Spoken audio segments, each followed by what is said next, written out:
Hi friends, అందరికీ నమస్కారం. నేను మీ చందుని. మీరు చేస్తున్నారు చందు ఎడ్యుకేషనల్ తెలుగు యూట్యూబ్ ఛానల్కి స్వాగతం. ఈ వీడియోని స్కిప్ చేయకుండా లాస్ట్ వరకు చూడండి.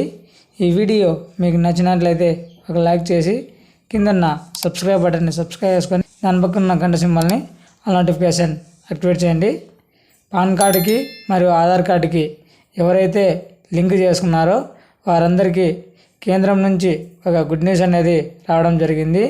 ఎవరైతే ఇంకా లింక్ చేయకుండా ఉన్నారో వారు వెంటనే మీ ఆధార్ కార్డుకి మీ పాన్ కార్డుకి మీ సేవా కేంద్రాల్లోకి వెళ్ళి మీరు లింక్ అనేది వెంటనే చేయించుకోండి. అలా ఎవరైతే లింక్ చేయించుకుంటారో వారందరికీ ఈరోజు అర్ధరాత్రి నుంచి డబ్బులు అనేది మీ బ్యాంక్ ఖాతాల్లో 3,000 రూపాయలను జమ చేయడం జరుగుతుంది. ఇంకా ఎవరికైనా పడని వారు ఉంటే వెంటనే మీరు లింక్ చేసుకోండి. 2-3 రోజుల్లో మీ బ్యాంక్ ఖాతాల్లో జమ చేయడం జరుగుతుంది. ఇప్పుడు కొంతమందికి మెసేజెస్ వస్తున్నాయి, వారు కూడా ఒకసారి చెక్ చేయండి. Thank you for watching video. జై హింద్.